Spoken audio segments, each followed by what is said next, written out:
Don't mind the mess.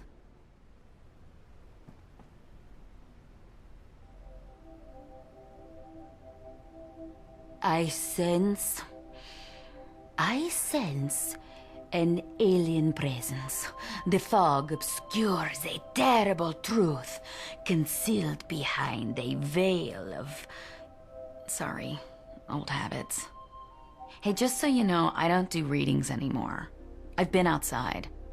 You don't need second sight to foretell our future. We're all doomed. It's not like I'm gonna need the money. It's strange, but it's the dreams that really get to me, not reality. I can handle reality, but those nightmares just... It's like a really annoying song that gets stuck in your head, repeating over and over and over again. The dreams are always about ravens. Thousands of ravens. Flapping wings, black feathers, dead eyes, beaks and talons tearing and clawing and screeching. Wings of death and pestilence.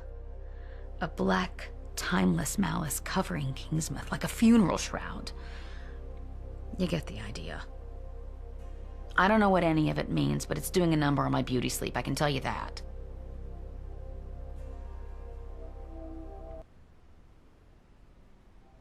You might have heard some rumors about me. It's not true. Not all of it. I mean, sure, before all this happened, I was an active young woman. You know, I like to play. But that doesn't give anybody the right to badmouth me. Small towns are all the same, filled with small-minded and petty people. So if a married man breaks his vows, I'm to blame, right? Yeah, stands to reason he was bewitched and seduced through no fault of his own. Drum up the auto da fe, burn the witch at the stake. I find it amusing when they talk about me behind my back. More often than not, my most vocal detractors have been among my most frequent visitors.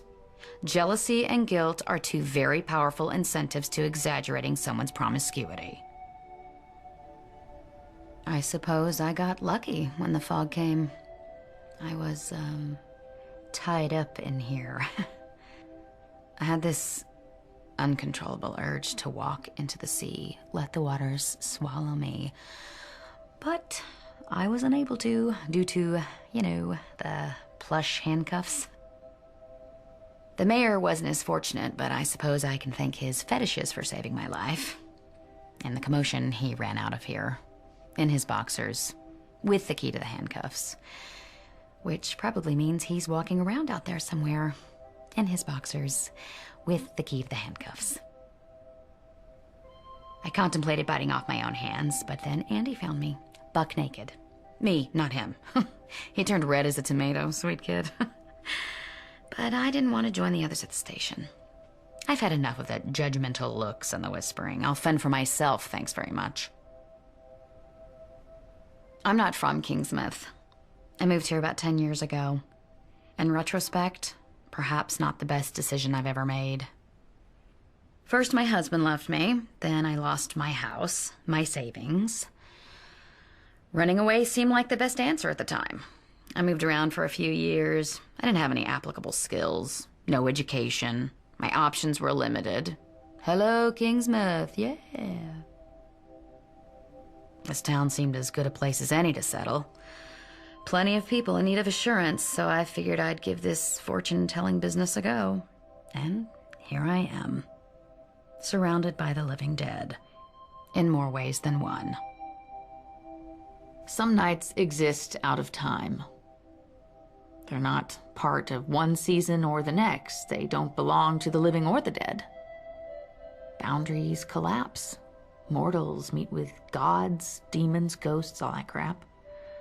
Sacrifice, purging, divination, summoning. There are certain kinds of crazy you can't get away with on normal nights. Example, apparently, it's the one night of the year mortals can, make love with supernatural creatures. I know, fingers crossed, right?